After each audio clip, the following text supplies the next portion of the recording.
So once again, this is EAE Business School's webinar with Doc City about the Master in Big Data and Analytics. I will leave the floor to you, Professor Ángel Barbero. Thank you very much, Julia. Thank you, everyone. I welcome you to this short session about the Master in Data and Analytics, and also what's our view on, in fact, the actual situation of data and analytics in the world. And I want to also share some ideas and projects that we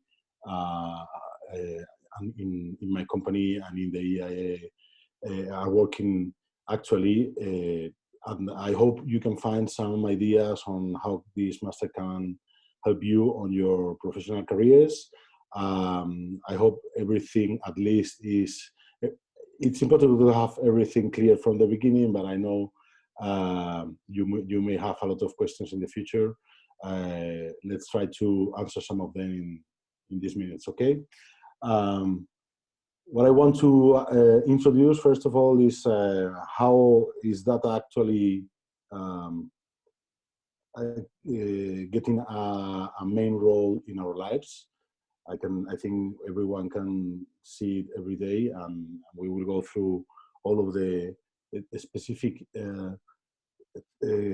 points on which we are just receiving a lot of information and a lot of we are perceiving a lot of changes, and data is behind all of them. And then we will try to also cover what's the central core of the knowledge around big data and analytics that we want to cover with the master. Then we will go through some small questions on the master, and then we'll have some question and answers minutes. Okay, so I will try to be fast, as soon as I'm sure you will also want to share your view and ask your questions. Okay. As Julia said, I'm an associate teacher professor in EAE I've been here for 8 years today, and I'm in charge of technology, digital, and innovation projects and subjects, mostly in most of the masters in the school, and also I participate as a business angel and also thinker in a lot of different projects that cover from marketing and the typical development companies to startups with a strong technology base. What can we see now? I suggest it's not an easy subject what I'm going to cover now, but I'm going to use it to try to get to a point together when we talk about data and how data is actually controlling, or at least making our world evolve, right? Everyone now wakes up and we are surrounded by numbers now, and I'm sure you all have discussed about how the number of tests is important, if they are PCR tests, if they are fast tests, if we are talking about this specific kind of death or not, which is terrible, which is sad, because we are talking about a pandemic, we are talking about a tragedy, and we have reduced it to numbers. So we have developed a way on which we are trying to understand what is happening by following numbers day by day. So data is already present in our lives. Unfortunately, in this case, is terrible, and it's also something that we have to also understand how is making and how is helping data, how is helping this situation. But we also will find, I will talk about it later, we will find that it's also a danger for some other reasons in this situation. So using data is important to understand what is happening. Using data, real-time data, or at least good data, it's key to understand better the reality that we are living on, and trying to listen to the data that we are surrounded of. So it will always be important in the future for our careers and also for our organizations. So understanding how data works and acts into the businesses, into the organizations, into the changes, into our lives will be key. And what we want to cover with also this presentation is trying to understand how does it happen, right? We can see, for example, we've seen a lot of that, a lot of information about statistics on different variables and different trends that we are living now with the pandemic situation. But we also have seen a lot of maps. Data is always, when we use data and cross it with other knowledge cores, so in this case, geographic approach, we can understand better how everything is happening. We can understand how, for example, geographical variables could affect to the understanding of what is happening, and we are living it today as we are seeing our countries around act in different ways and trying to understand how trends and how the infection is spreading through the world, and how can we understand how is it spreading, in fact, understanding how we interact with people that is infected, and how can we avoid that. So geographical data is always very important, and we use it every day for a lot of things. I'm sure everyone here uses, wherever it is available, traffic information on Google Maps that comes from data, from understanding and analyzing data and trying to understand the patterns that guide our lives. But it's always, as I said before, it's always a tricky value, because it can do a lot of good for society, for people, for organizations, but also it presents a lot of challenges and dangers. We have seen fake news. We have seen how fake news have spread and how they affected to specific policies on preventing the spreading, in fact.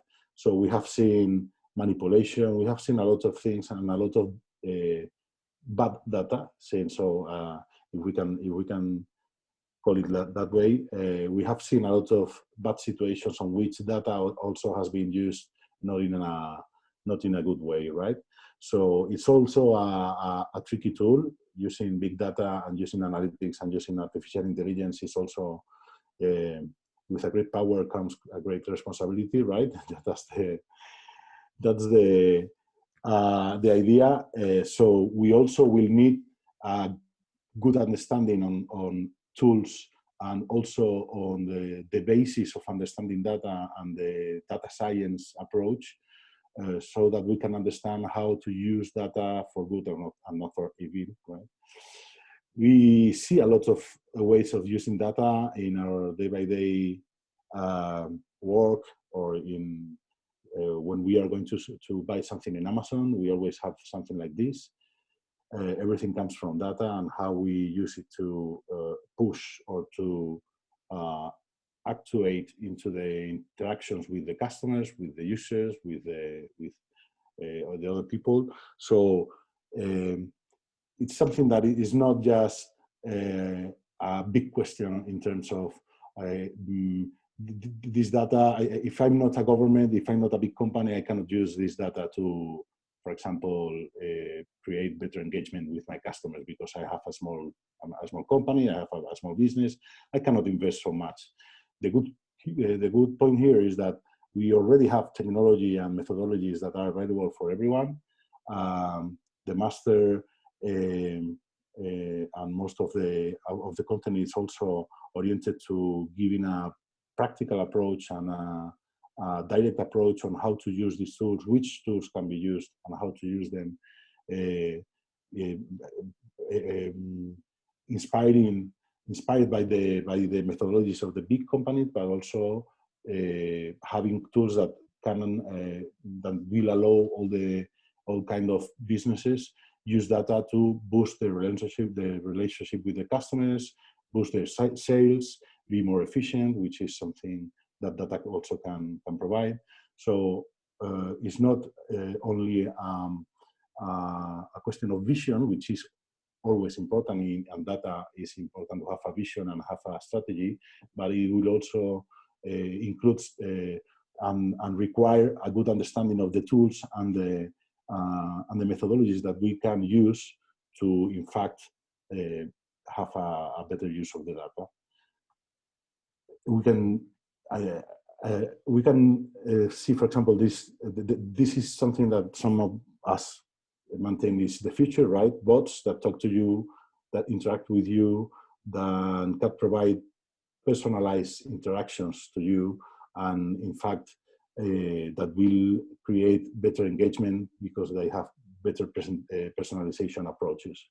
So this wouldn't be possible if we don't use big data on the basis of a good artificial intelligence strategy. So data boost is the engine of a lot of things that we are going to use in our day-by-day basis, in the work for our customers, while buying something.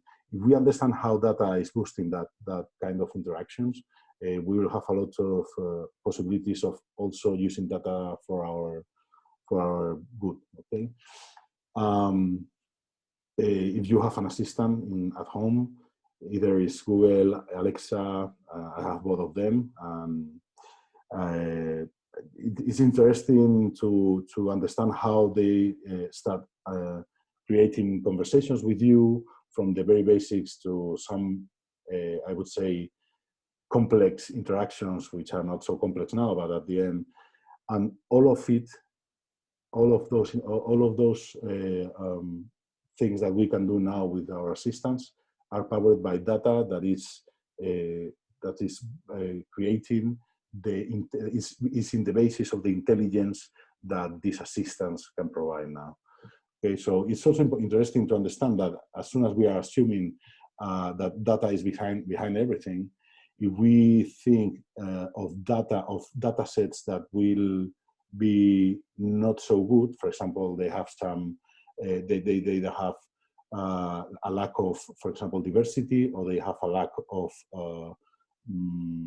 different situations, or they provide just 1-2 scenarios, not more, we won't have a good analysis and a good report. So also understanding how to create data lakes and data areas on which we care for the quality and the quality of the data, and how this data is going to be used along our company.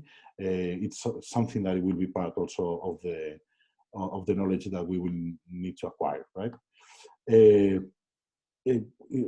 Coming back to the situation we are living now and going to a more practical view, everyone now is aware, all the organizations are aware that having good data, real-time data, updated as soon as possible whenever a change happens, wherever we are measuring that data, it will be key to create strategies and to define approaches to face our possible futures in a more successful way, right?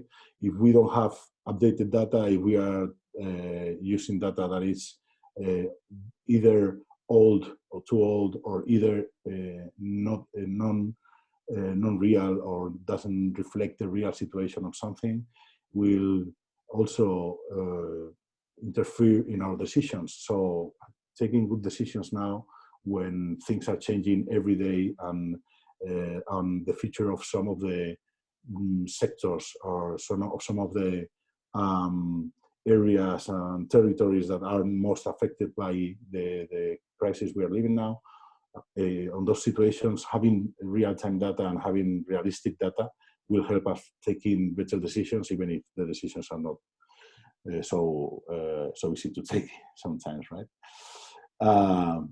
Everyone's talking about having data weekly, even daily updated, because it's important to have access to what is happening around the companies, the organizations around you, and having updated data.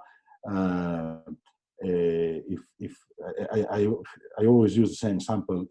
If I read, I sometimes read some newspaper. I buy some. I'm the one who's buying the newspaper on the street, so the physical newspaper, and I take it home. Maybe I forget to read it the very day that I'm using it, so I take one paper with one day, and then I start taking a look at the news, and it's like, this is so old. In 24 hours, a lot of things have happened.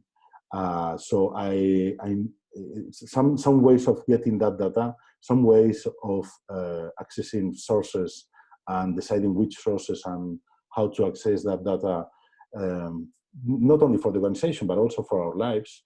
It will be very important to have a better vision of what is happening, a more realistic vision, which is always important to take better decisions. So it will also happen in our personal lives. So getting to the point, what we normally, when we talk about big data and analytics, what we are talking about? We are talking about a lot of areas, a lot of knowledge, which also covers a lot of profiles and a lot of jobs, because and what is more interesting also is not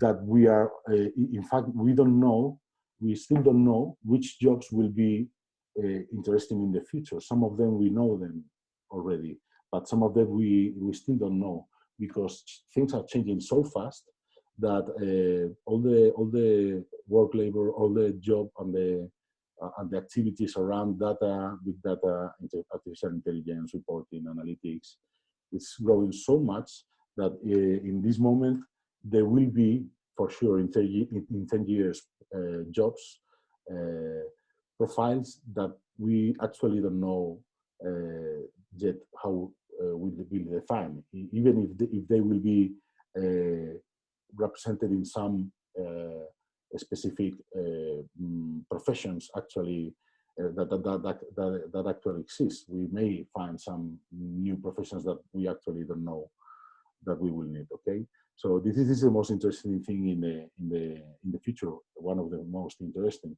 But going to the point, what now the companies find interesting on data, or what are the main benefits of data when you use data in your company and use it well, right?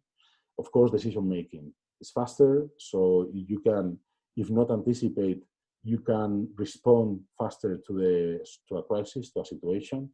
Everyone now, almost everyone knows how we should have been behaving 2 months ago, 3 months ago, but actually we didn't know. So sometimes it's impossible to know that something is going to happen, but having real-time information and being able, and also having a flexible structure, a flexible approach, and a flexible organization will help us changing and adapting to those changes faster. So taking decisions is faster, but also we can understand better how we do things. How is our enterprise, our company, how we are doing around customers.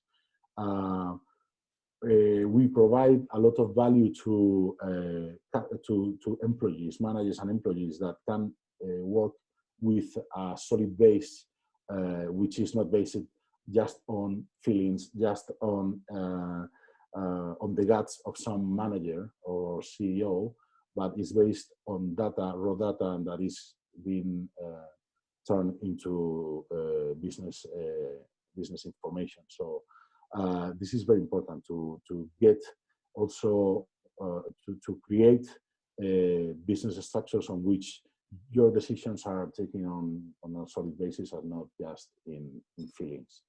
Of course, around the customers, the engagement with the customer is key. It's key to understand how the customer behaves, how the customer interacts with you, and also which things are the customer looking for, even if he doesn't or he or she doesn't know what's looking for, right? Of course, this is always reflecting on sales revenues. It's also reflecting on being more efficient or less costly, but at the end, we are talking always about revenues. It's also, that engagement, of course, creates longer relationships with our customers. We create relationships based on the knowledge that we have from them. Of course, always with a transparent and loyal approach with your customer in terms of, I'm going to use your data to provide you better service, not to create not so good relationship with the customer, right? Of course, marketing spending, of course, because everything now in marketing and advertisement is based on artificial intelligence and knowledge of the target. Of course, collaboration between departments. This is something that transparency and data, when shared inside an organization, creates better links between departments, between people. It's always a more healthy relationship. In the first, decision making is faster. Well, a quick reaction to the changes is a consequence also. We have now there's a unicorn in the market. There is a unicorn in business, which is the data-driven company. You will hear a lot that concept if you haven't so far. This is like someone said that sometimes saw one data-driven company that was full 100% data-driven company. But as I assure you, there's no a fully complete data-driven company. There are a lot of companies that are more mature than others. There are a lot of them that do it well, but you don't get to the 100% never. That's the question here is that this is something that is more an approach and a way of living than a final ending of something. Is from now on we will change our company so that it's data driven, but we always need more data, we always need more information, we always need more sources, we always need more methodologies, and we always will be able to obtain more than that from data. So it's refining this model is also a challenge. So in fact, you will find a lot of, when talking about a data-driven company, you will find what is called a maturity model, on which you can situate one organization in terms of on how much data-driven is this company working. So you will find that a lot of them will be in the very beginning, so they only have Excels to share data between everyone, no cloud data, etc. And then as soon as we are implementing in the organizations different strategies and specific tasks, we will be able to attain, to get, to be more mature in terms of using data and boosting the company through data. In fact, when we talk about data, big data, analytics, at the end, it's always a whole process on which the whole company has to be involved. So it's not just that we have the data department, so or the IT department is the one that gets the data. No. All the company have to switch to this approach, and the data process, if we can call this, which is something that I invented. There is no data process. There is a whole data ecosystem in the companies. Includes different stages in terms of acquiring data and of course storing it. but also transforming to provide valuable data, then we need models and we need algorithms to work with that data so that we can transform the data into knowledge through analysis, and also, of course, then using data to automate and to act on the company, which is the final stage of all the process. So I understand data, I understand what is happening, and then I push my organization to do something because to face that information that I'm finding out. So the company that is data driven, it finishes taking decisions and acting from that knowledge obtained by data.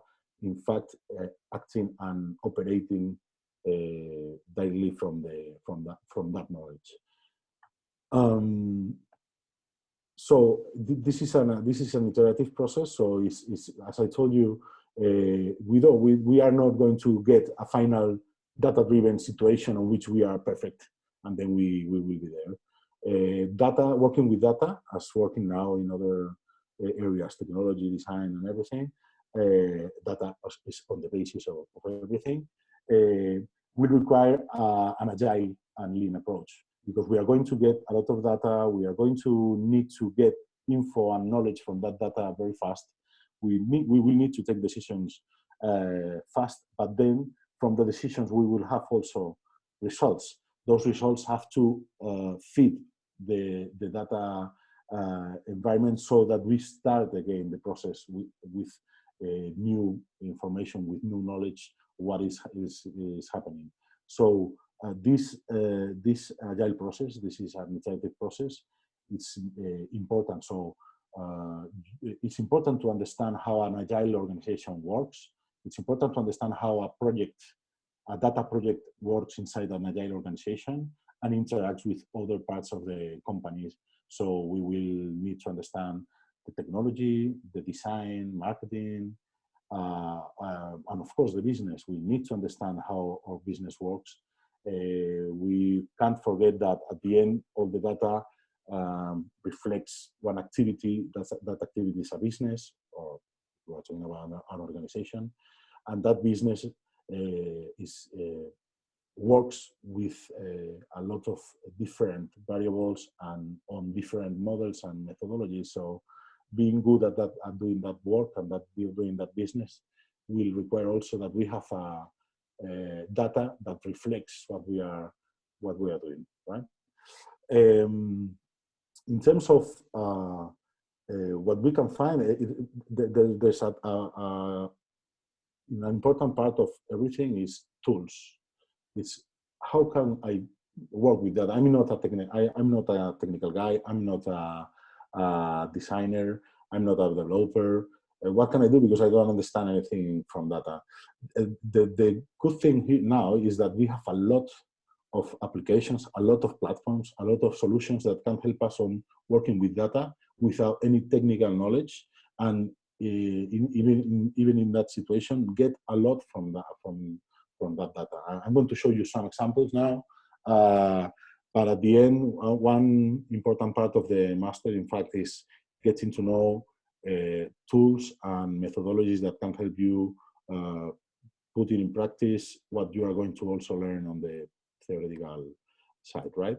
So the big data landscape is big and it's growing a lot year by year. So, and my guess is that this year and next year will be even stronger. That will be, in fact, boosted by the situation now. We are using data to try to understand the DNA of the viruses. We are using data to understand behaviors and how to prevent the infection of the virus between people, for businesses. So we are talking about data applications, getting our data and where we are, where have we have been in the past, so that we can understand if we have been in touch with some infected people. data is going to be in the center of our lives in the future. And this is just the beginning. If we didn't have it, we now have it. So just take a look at the newspapers every day. So you will find a lot of dashboards, a lot of reports, analysis on data. Of course, everyone uses them to explain the truth. So you have to also get a critic view of the whole landscape in terms of what can I do, what can I use, and what's the best way of using it. So best practices is something that in the master is important also. It's not just a question of academicy or of covering the academic parts of something, but also trying to get to the best practices that we can find in the market now. So people like me that is working with innovation in big companies like, for example, I don't know, Telefonica, Mafre, a lot of the places on which data is going to be used or is being used for doing a lot of things, right? So this is, it's impossible to get control of everything, but you will, of course, find your place here sometime, some way. But you will find your application, your tools to do what you want to do. One last thing on data, we use it also, and this is something that we are doing a lot, to do something that we call foresighting, which is trying to understand what are the different scenarios we have in front of us, what are the possible futures that we have. This is in fact one maturity model on which we just use analytics to describe what happened in the past. We can try to understand why, so trying to diagnose on that description, then try to predict if we use those past patterns. But we can also, in fact, in some moment, we can also make it happen. If we provide the correct feedback to the ecosystem, we also can make it happen from the situation of just understanding what happened in the past, right? So foresighting, going to the future and trying to understand which possible futures am I going to find in my way. We'll need data, first of all, because we need to understand what happens in the past, but also we will have tools to, because you will I'm sure you have heard about digital twins, which is a modelization of an ecosystem or something on which I can simulate situations to understand what will happen if something goes with this way or this other way, right? So digital twins or simulation of the possible futures will require good set of data that reflects what is happening now, but also that we could reflect what is going to happen in the future. But we can also find data, and you don't have to go to the future to understand the data, what the data can do for you. But you can use data, for example, to personalize, which is something that is on the table of every company now, how to personalize, how to address on a personalized way to your customer or your user. You have Amazon personalized is an example of that trend. It's the engine that they use to get those recommendations I put in on a slide at the very beginning. You can find there a lot of technologies that stand on top of the data, so that you can create in fact, efficient relationships and engagement with your customer through the personalization of what products I'm looking at, or what offers can you give to me related to my profile and my past behavior, etc. Right? So understanding the world is always important.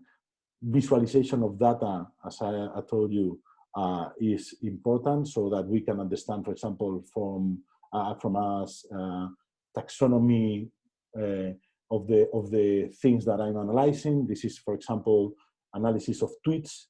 talking about Alexa, and each of the colors stays on one subject, on a one taxonomy or taxonomic area. So I can try to understand how much people is talking about something and what they are talking about by just taking a look at it. And you have this kind of tools. For example, graphics is available. It's free to use. Of course, if it's not, if you are going to use for business, it's not free, but you can play with it. And there are a number of them that you can use to take all the knowledge that you are getting from the master into something very practical. Understanding the users, all the behaviors, user experience. This is something that is on the mind of everyone. You can check, for example, what is happening with bread machines. Everyone's doing bread at home now. It's 652% of growth has got the bread machines. I mean, of course, gloves, of course. Then you have all the declining categories. You have a lot of things that people is not buying now.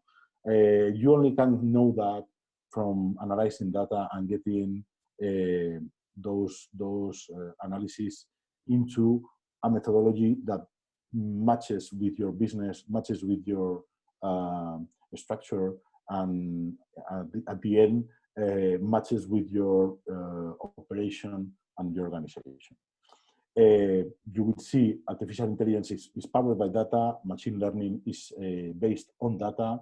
So as soon as we will talk about artificial intelligence, as we will talk about bots, assistants, we will always be talking about data sources, data transforming, and analytics on that big data.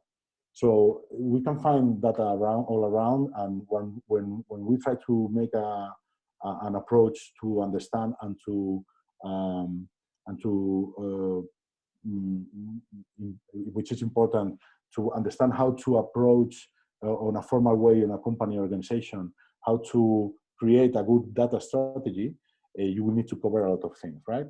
In fact, I'm going to switch to the master, so I think I have just a couple of minutes to for this. And what I want to do is just make a brief review of the most important things on the master, and then we leave it to you for your questions and answers. Maybe Jordi has something to add to this presentation.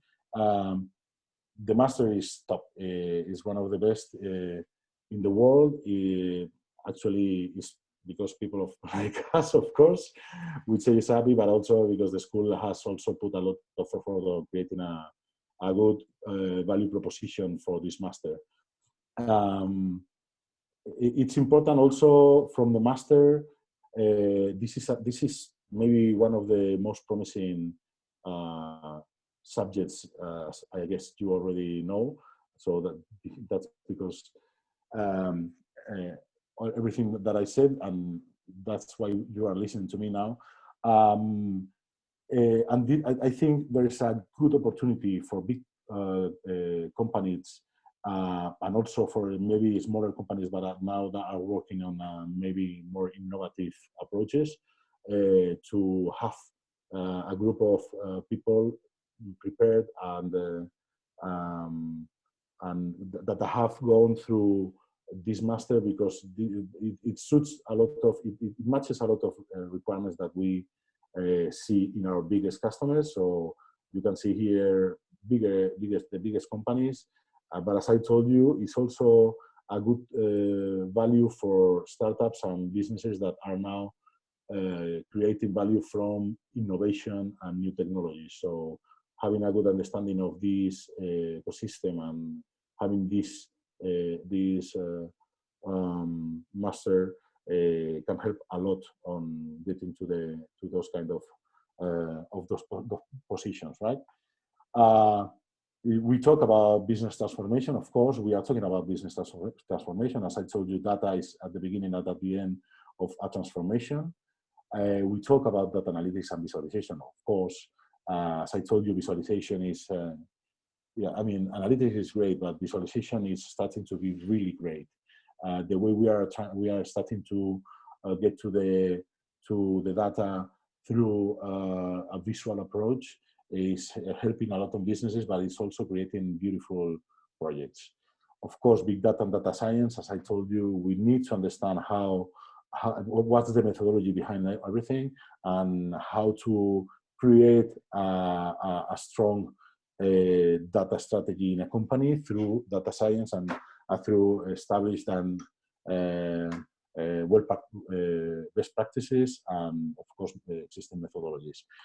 We will also need to work on personal skills. As I told you, there are a lot of profiles, a lot of new jobs that are going to appear in the future, in the near future, or just appearing. On those, work on specific skills and stand on the specific skills that maybe are not well developed in the formal and classic training methods. So talking about soft skills, talking about leadership, talking with experts that can show you how the real companies are looking for people like you, for example, for specific knowledge or for specific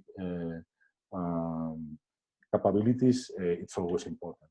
We also have time to complete it with extra content, and that will be on your site to choose. There are a lot of minors, beautiful minors. I've been teaching some of them, and those could be going to the artificial intelligence area or maybe managerial. It will depend also on what you want to do in the future after this master, right? And then you have the thesis. You will have to prepare and present to a group of people, for example, like me or like Jordi, your thesis, your project, your group project, so that you can show how much you have learned.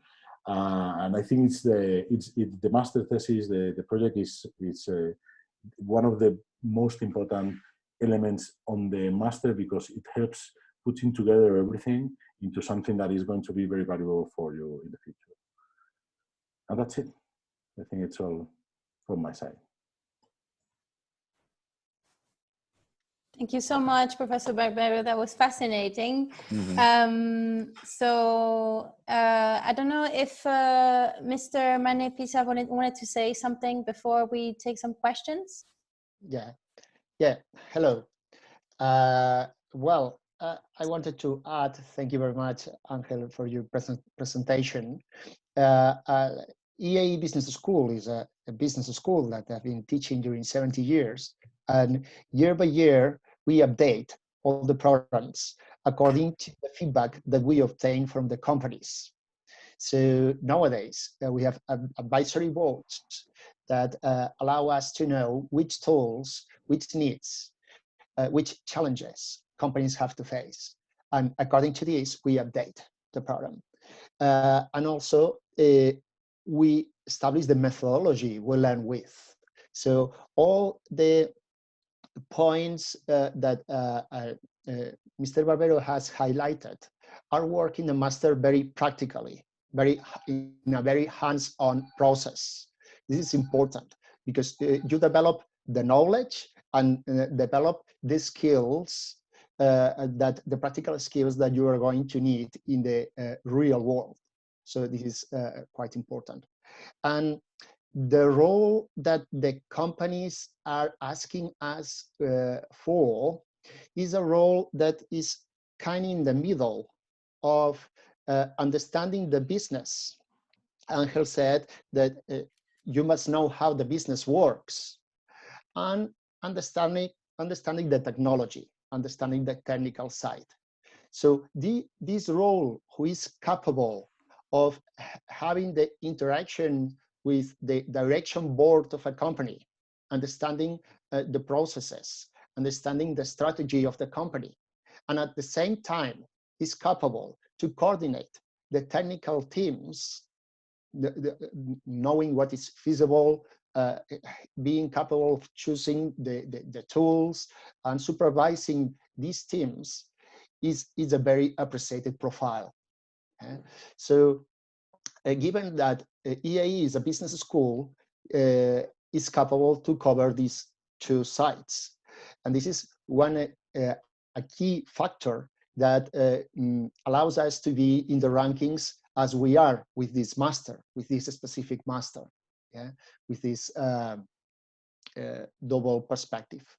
So there are some other questions, but I've seen something in the Q&As in the questions, so we can go through them as we go through the questions. Great, thank you, Mr. Manipisa.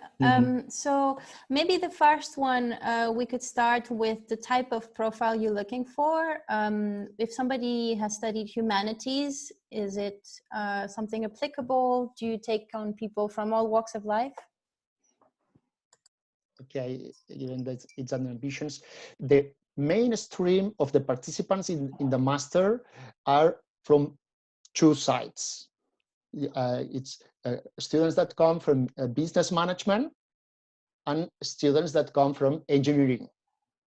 So they already cover one of the two parts. They are going to be the whole part updated in the practical way, but these are the two mainstream students in the master.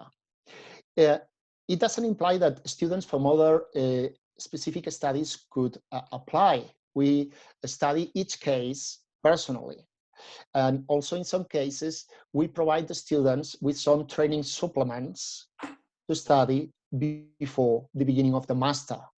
So from the beginning, we are open to the profiles, but the two main profiles are profiles from engineering with analytical skills and business management. Great, thank you so much.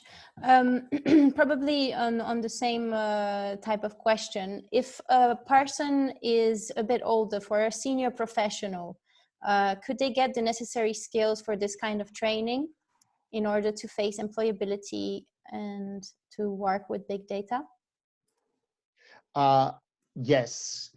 In fact, the challenges, the epic wave that we have with this forces into this. In fact, we have the masters that have our full-time programs and the master programs that are part-time programs. And in the full-time, the profiles are more junior, and in the part-time are more senior. And we have students from both sides. Great. So maybe some questions for Professor Barbero on the more theoretical side. How is data analysis different for smaller companies and big multinational ones, would you say? It's a good question. I would say formally, I mean, in terms of methodologies, are more or less the same.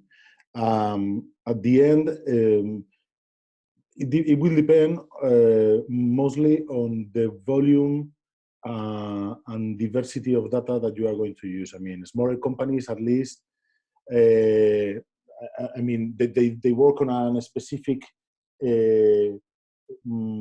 area. So they work on a specific process or a specific customer or product or anything. Big companies have a lot of different companies, different situations. So as soon as we grow in terms of complexity in an organization, data grows and work is more complex because we are going to need a lot of analytics and a lot of tools. For a small company, you will work on your customer data and how many customers do you have. I mean, if you have millions of customers, I hope you are a big company, because if not, you may have a problem, right? But at the end, it depends more on the size, the volume of data you are working with, and the diversity of that data in terms of areas, sectors, departments, customers, employees, everything. That at the end, it's always related to the size of the company, but at the end, it depends on data. Okay. Something related as well. For a company that would like to work with it to switch to being a data-driven company, what kind of investment are we talking about? Is it something very difficult to do? This is a typical question that every customer, how much does it cost? So tell me, and I will be a data-driven company. As I told, I mean, it could be as it's a way of an iterative way on which we are always improving. We could spend as much money as we can spend, but at the end, it's also a question of how much we are getting from being a data-driven company. If I'm just being more effective, or maybe selling a bit more, maybe investing too much is not. So you need a business case behind that process, and that business case, of course, will need to be to have a roadmap on which you will start by investing maybe less money at the very beginning, just to understand where to go, and then start when you get that maturity, when you grow and are more mature, you can start spending more because you are going to use more sophisticated tools and methodologies. Great. We have some strategic questions as well. Somebody asked about the industry of tourism and how big data can be used how can we implement big data in tourism? We are working on that, in fact, in Recruitment now, because I am talking about the past because they are now almost dead. We have customers like Melia, for example, which is now closed. It will be, first of all, the geographical information will be key, because we are going to create areas, safer areas. We are going to create corridors. We are talking about, for example, islands. We are talking about the Canary Islands and Mallorca, as maybe if they get to a better phase now, they will be able to get people from outside because they are islands. I mean, they are islands. They are somehow more in control of what can happen. But it's difficult to say. First of all, the geographical information will be key. And then we need to understand the spending behavioral of the customers, to understand through what we are going now through, but also what we are going to. I mean, are we going to spend at home more than before, even if we can go outside?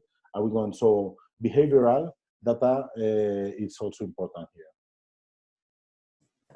Great. So maybe some questions for Mr. Manifisa, a couple of questions on recruitment. Could you tell us how the recruitment process works? Okay. Thank you. We have an intake once a year. The intakes is by the end of October, beginning of November. This is the beginning of the master. But the enrollment process is nowadays, is these months. Between May and June are the months where we have the main activity of preparing the groups that will begin by the end of October, beginning of November. And the process goes through a personal interview where we are always very interested to know each of the candidates, knowing your background, academic, professional, if it's the case, and knowing a very important aspect, which is what are your expectations, what are your goals, in order to see the matching with the program, the correct matching with expectations and the master. Then in this personal interview, we also have elements to assess the candidacy, the possible candidacy, and then with all the information we can go on through the process of the admissions committee of the school, where we present the candidacies and the seats are given. Thank you. So about dates, when does the master start, and are people on time to apply? When can they apply until? Yeah, so as I said, during these months of May and June, normally we have still places. Now we have these 2 months is where we concentrate the main activity of the enrollment processes, and these processes give the successful candidates give the seat for beginning by the end of October, beginning of November. Yeah, is a master of a year, beginning in these dates, the end of October. It finishes in June, the classes, the minor, and you present the final master thesis by the beginning of July. Great. So for the criteria for selection, you were saying that it's about your goal, your life plan, what you have envisioned for yourself. Do grades matter and the school you're coming from as well? The grades matter, but we consider the whole profile, not only the grades, but also qualitative and soft skills factors that we assess carefully. Our interest is to prepare the group that is going to be more challenging. It's going to provide the students the best networking and the best experience, professionally and personally too. So grades are important, but are not the unique factor. Mm-hmm. Thank you. And about fees and scholarships, what is the annual fee, and are there any scholarships? And especially for women, we have a question about scholarships for women. I have seen it. So, we have a budget that each master is provided with, and we use this budget to provide economic help to the students as they present candidacy, and if they are accepted, they make the inscription. So, for example, in this month of May, the budget is full. So we have budget for providing economic help. In June, depends of the speed of the candidacies accepted. Yeah? But in this process, in each of the process, we explain also in the personal interview the exact detail of the budget in the moment we make the interview. So then through the personal interview, we go in detail to the economic aspects. There is an additional budget, not so big as the budget that we have now, but an additional budget that we use at more or less the half of the master in order to prepare some specific grants that always are linked to excellence from specific students, a small amount of students, but excellence that can be linked of being entrepreneur, excellence linked to be woman, excellence linked to other aspects of value, looking for those profiles that are going to be also ambassadors of the school, but always linked to excellence. Different profiles, women too, but always linked to excellence. Great. Maybe some questions for Professor Barbero again now. So we have very interesting ones that maybe a whole webinar could be dedicated to them again. For example, isn't big data susceptible to corruption as was proven with Facebook? Absolutely. I told at the very beginning of the that we have seen a lot of situations that have used data to create fake information or to create to obtain some. We can see elections, for example. If we have the American elections, was also a good.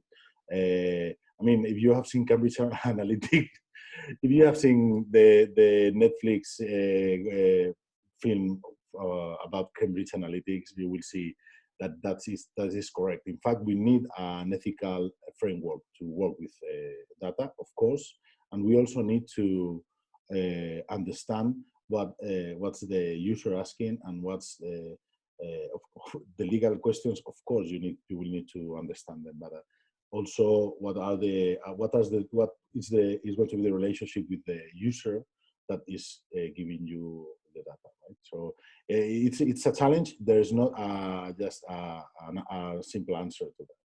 We will need to work on that a lot. Yes. Mm-hmm. I guess this is connected and maybe a bit dystopic. If it comes to implanting chips in humans, how would that influence big data? It's not dystopic. I mean, my son, who's 13 years old, he has diabetes, type 1, and he has a sensor. It's not under the skin, but it has a sensor which is measuring every half a minute or maybe every 10 seconds. Is measuring the glucose he has in the blood. We could use this, of course, chips inside, but we already have that. And that data is going directly to a system on which we can track everything that is happening in his body every moment. 1 year ago, we did five measures per day. So I had just five measures of the glucose of my son during the day. So having everything against, so it's important. It's very important for health.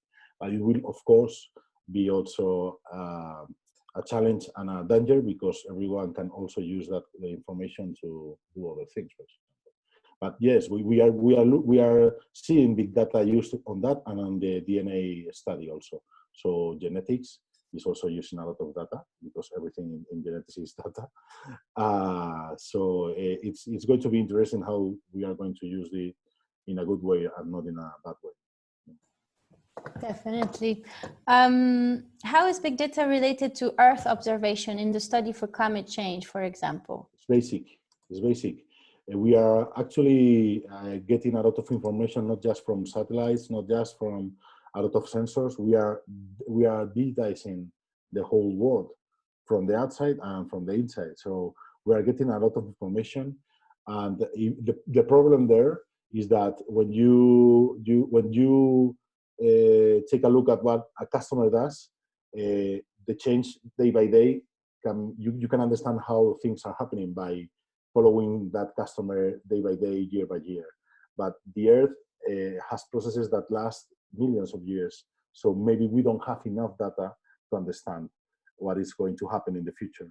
So we can guess by just analyzing some data and trying to guess the data in the time that we were not on the surface of the Earth. But it's important. It's very important. It's basic. It's basic. Great, thank you. So some more strategy questions. How would data analysis apply to sport managers in franchises or personal managers for players? It's key. We have worked together with a couple of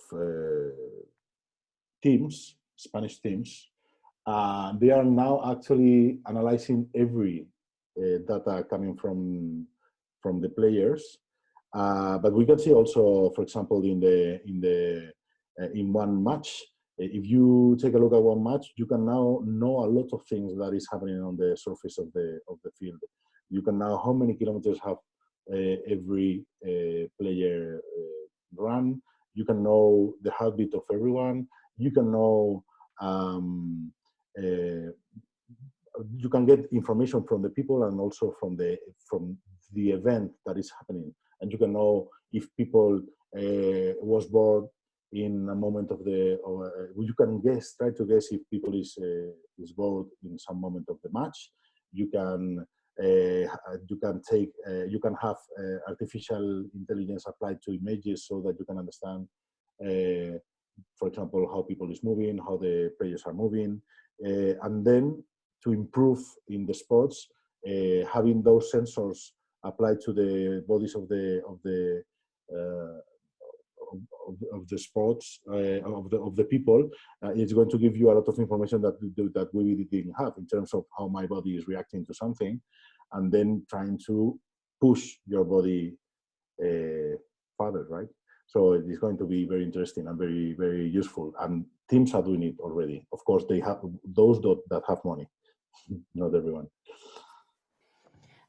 Getting a bit more technical, we have a question from Francesco saying, how about unstructured data? Can companies extract value from audio and video sources by using automation? Yes, in fact, if you, you can do something. You can go to your mobile phone and go to the photograph. I don't know if you have an Android or an iOS, but if you go to your photographs, I have Android, so I have photos, and you can look for a place, or you can look for a person, or for a plant. You can look. I have a lot of photographs with a guitar, so I can look for a guitar in the photographs, and they will show me, and the application will show me a photograph with a guitar. So you look for concepts in what you say, what you call unstructured data. It's not unstructured. It's that it's a structured data, but we have to use a lot of different technologies or methodologies to understand what's inside that data. So for artificial intelligence applied to vision, for example, we can try to understand how many people is getting into a store or getting outside, or the faces. If I can try to guess, which in some places is also not legal, to understand if it's a woman, a man, how old is he or she, if he's smiling or not, everything, and everything from the video. So, and also the music, and you can see what's Spotify, and that's structured data, and that's music also. But you can also have information from music, not because it's that song from that group or that label, is because it's a happy song or a sad song, for example. You can have also information which is not structured in the terms that we structure and categorize all the information, right? So we are going to find a lot of different ways of categorizing and structurizing information and the concepts around our world, and it's going to change that. Yes. Great. I think that's all the questions for Professor Barbero. Thank you so much. And three last questions. Actually, two are the same. So for Mr. Manepisa, do you accept students from all over Europe, or only from Spain, or from all over the world, maybe? In which language is the master?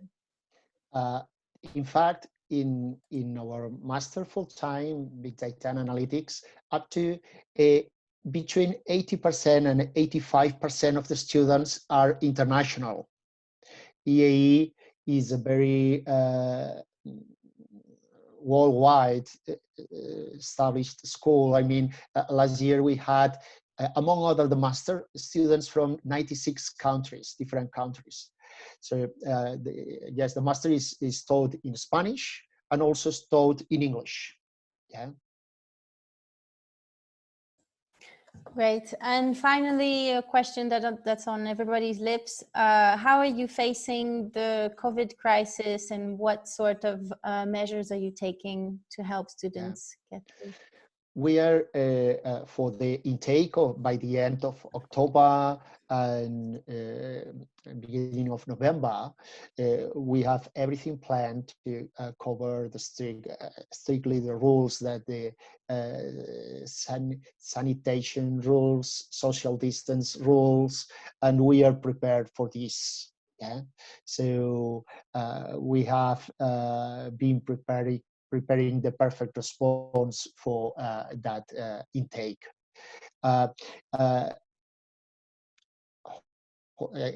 For the current students, we have also a background in real-time classes in Blackboard tool that have been an advantage in order to these weeks that we have been forced by the circumstances, in order to have a reasonable satisfaction on the base of the know-how that we already have to provide this contingency plan in the real times. we always have this possibility, but we expect to begin by the end of October, beginning in November, in the new normality as life goes on and professional careers also go on. So the thing is, these days, Angel has talked about the COVID, and the new challenges also make still more important to be trained, to be updated in order to face these new challenges. So it's still, the training has been always important, but now companies need these better practices, these new tools to face these new challenges, because world is changing. And the EAE is the place where we prepare these people that is going to change the world in a certain way. Wonderful. What a nice way to finish. I think that's us. So thank you very much, Mr. Magnepisa and Professor Angel Barbero. I would like to remind our participants that we're going to send an email with the recording of the webinar and some extra information for you to get in touch with the EAE Business School directly. I think that's it. Thank you so much for joining us and for staying connected. This was EAE Business School webinar on the Master in Big Data and Analytics. Thank you very much, and have a nice evening. Thank you. Thank you. Thank you. Bye-bye. Thank you. Bye-bye. Bye-bye. Thanks a lot. See you.